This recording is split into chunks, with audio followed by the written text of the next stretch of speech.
সুকান্তদা, যে সময় আপনি শিক্ষা দপ্তরের দায়িত্ব নিচ্ছেন সে সময় রাজ্যে শিক্ষা দুর্নীতি একটা বড় ইস্যু, আপনার প্রায়োরিটি কী হবে দায়িত্ব নেওয়ার পর? দেখুন, প্রথম কথা হচ্ছে এখনই প্রায়োরিটি এত কিছু ভাবার সময় আসেনি আমার বলে মনে হয়। আগে বোঝা দরকার, জানা দরকার। কারণ আমি নিজের এডুকেশন এর সর্বস্তরের সাথেই যুক্ত ছিলাম, কিন্তু কি দায়িত্ব পাবো।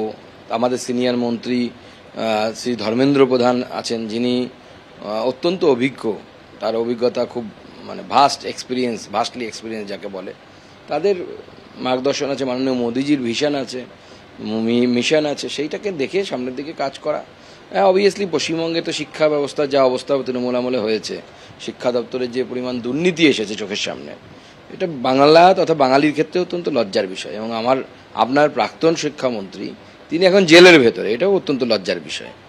এবং দুর্ভাগ্যবশত সেই শিক্ষামন্ত্রী এবং আমি একই সাথে পিএইচডির এনরোলমেন্ট করিয়েছিলাম একই বিশ্ববিদ্যালয় থেকে, নর্থ বেঙ্গল থেকে। তো যাই হোক, আক্ষেপ হচ্ছে না, আক্ষেপের বিষয় নেই। সে তো দেখুন, স্কুলের তো প্রচুর ছাত্র তৈরি করে, কোনো ছাত্র ডাক্তার, ইঞ্জিনিয়ার, মাস্টারমশাই হয়, কোনো ছাত্র গুন্ডাও হয়।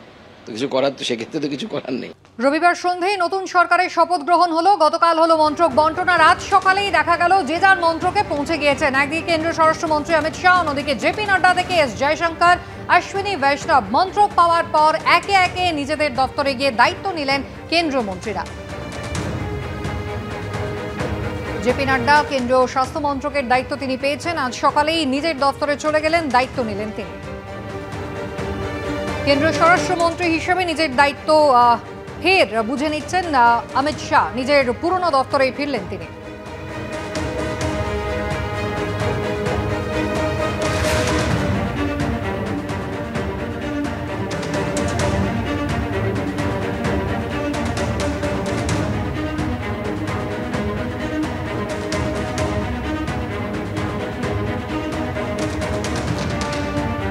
সুকান্ত মজুমদার, তাকে এবারে জোড়া দায়িত্ব দেওয়া হয়েছে।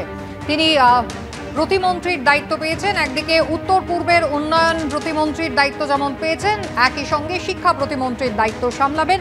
আজ নিজের মন্ত্রকের দায়িত্ব বুঝে নিলেন সুকান্ত মজুমদার। এস জয়শঙ্কর বিদেশমন্ত্রীর দায়িত্ব এবারও তিনিই সামলাবেন। অন্যদিকে একদিকে রেল মন্ত্রীর দায়িত্ব যেমন ছিল অশ্বিনী বৈষ্ণবের, একই সঙ্গে তথ্য সম্প্রচার মন্ত্রীর দায়িত্ব তিনি সামলাবেন। এবং শান্তনু ঠাকুর নিজের আগের যে দপ্তর ছিল কেন্দ্রীয় জাহাজ প্রতিমন্ত্রী, সেখানেই কিন্তু এবারও দায়িত্ব পেয়েছেন তিনি।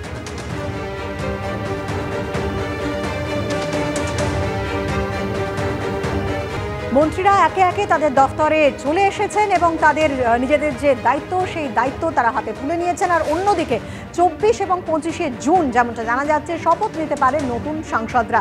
24শে জুন সংসদে বসতে পারে বিশেষ অধিবেশন এবং 26শে জুন হতে পারে স্পিকার নির্বাচন।